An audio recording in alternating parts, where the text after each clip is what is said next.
ஓம் சாந்தி. இன்றைய முரளி 3 மே 2025 பாப்தாதா மதுபன். இனிய குழந்தைகளே, தனக்கு ராஜதிலகம் வைத்து கொள்ள தகுதி பெறுங்கள். எந்த அளவிற்கு படிப்பீர்களோ, ஸ்ரீமத் படி நடப்பீர்களோ, அந்த அளவு ராஜதிலகம் கிடைக்கும். கேள்வி: எந்த நினைவில் இருந்தால் ராவணத்தன்மையின் நினைவு மறந்து போகும்? பதில்: நாம் கணவன் மனைவி இல்லை, நாம் ஆத்மாக்கள். நாம் பெரிய தந்தையிடமிருந்து சிறிய தந்தை மூலமாக ஆஸ்தி பெறுகிறோம்.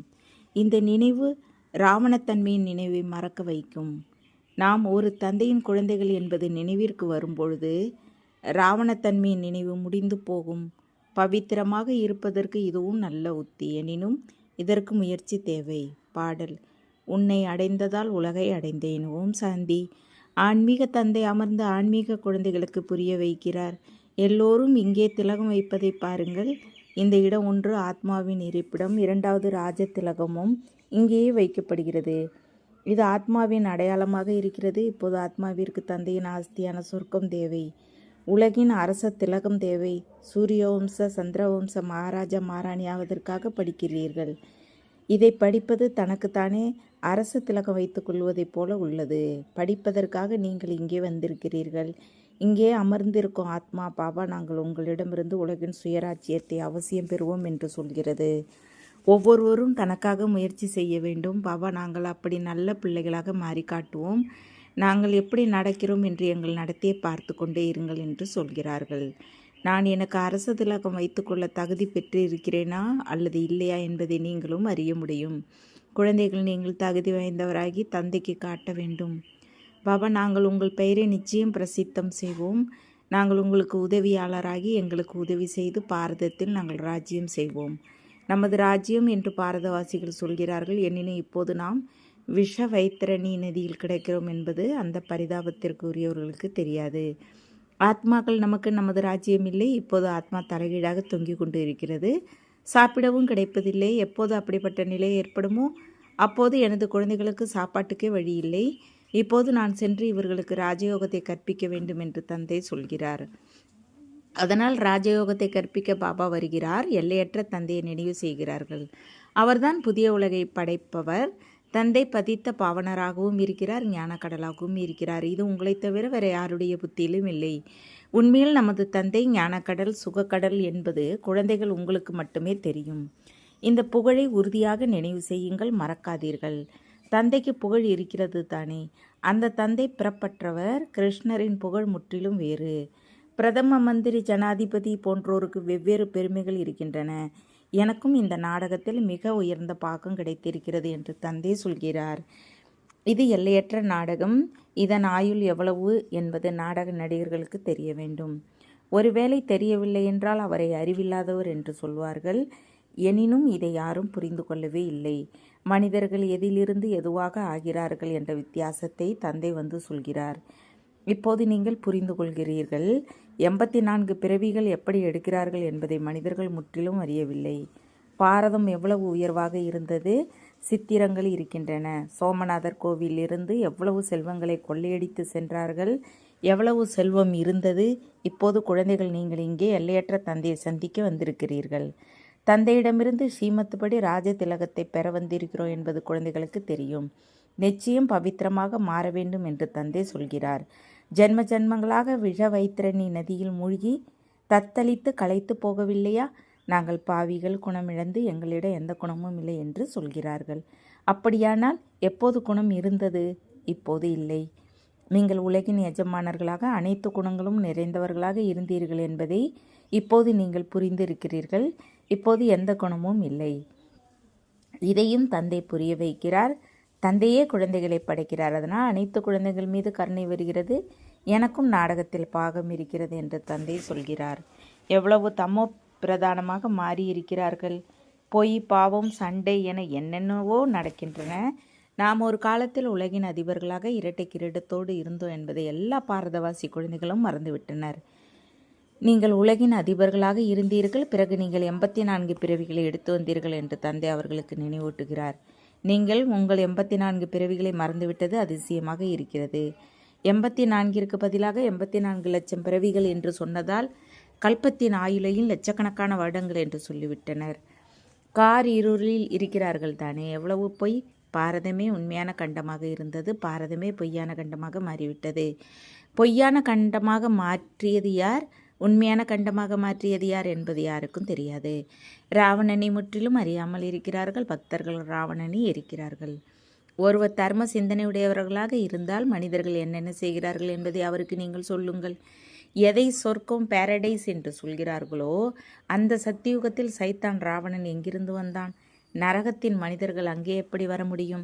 அப்போது இது தவறாக இருக்கிறது என்பதை புரிந்து கொள்வார்கள். நீங்கள் ராமராஜ்யத்தின் சித்திரத்தை வைத்து புரிய வைக்க முடியும். இதில் ராவணன் எங்கிருந்து வந்தான் நீங்கள் புரிய வைக்கவும் செய்கிறீர்கள். எனினும் அவர்கள் புரிந்து கொள்வதில்லை.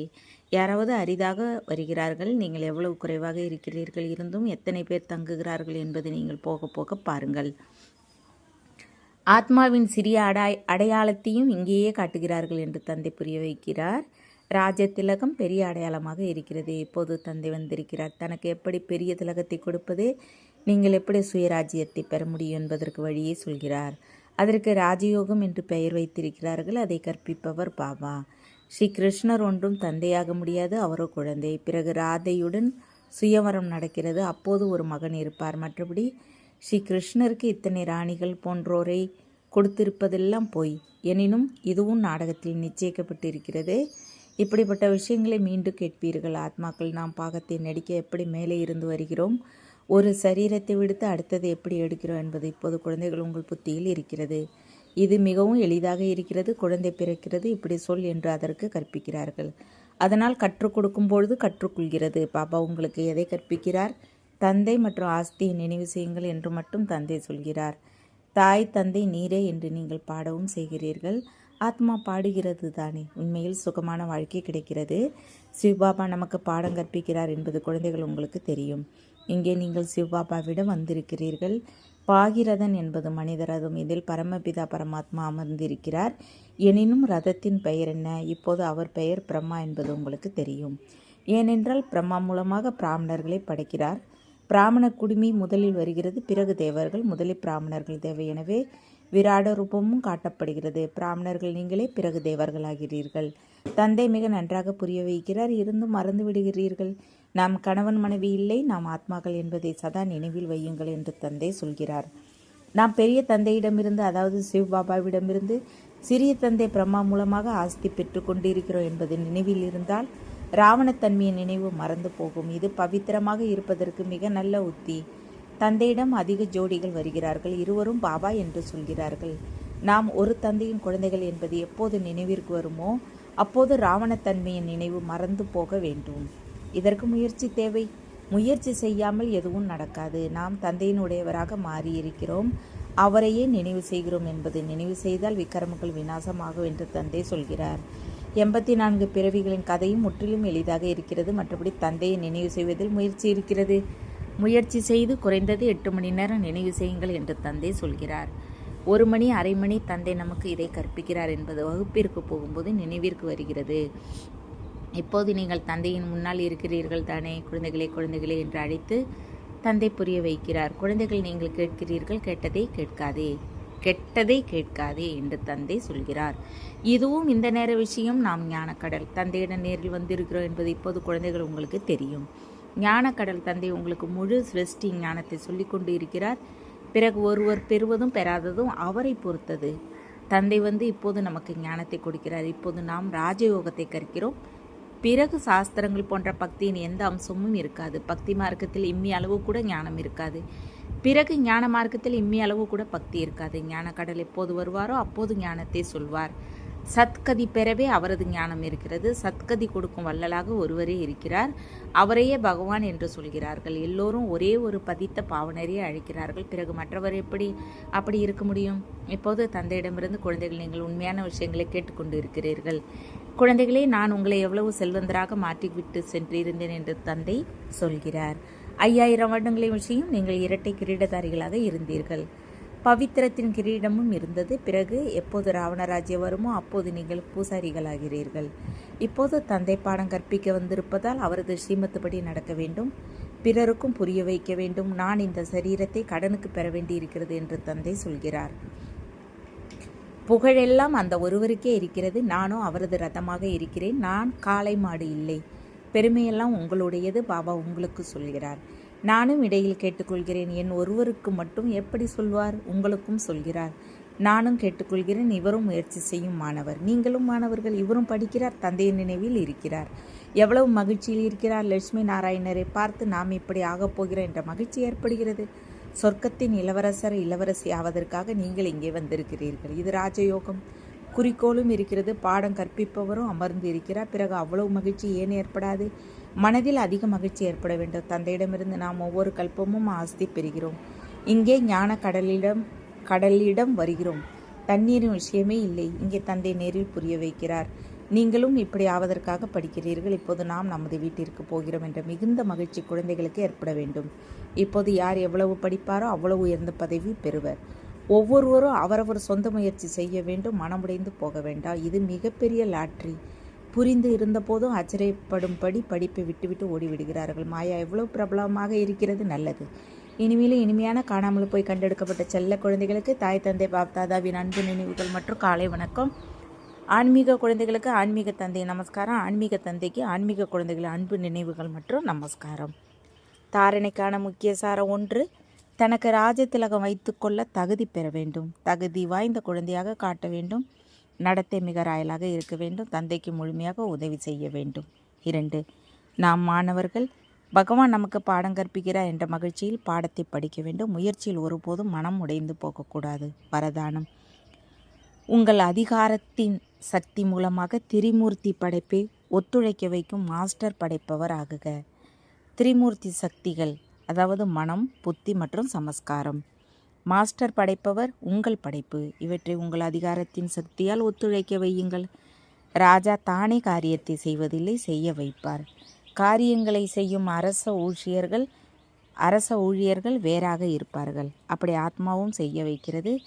இந்த விசேஷ திரிமூர்த்தி சக்திகள் செய்கின்றன. அதனால் மாஸ்டர் படைப்பவர் என்ற வரதானத்தை நினைவில் வைத்து திரிமூர்த்தி சக்திகளையும் கர்மேந்திரியங்களையும் சரியான பாதையில் நடத்துங்கள். ஸ்லோகன்.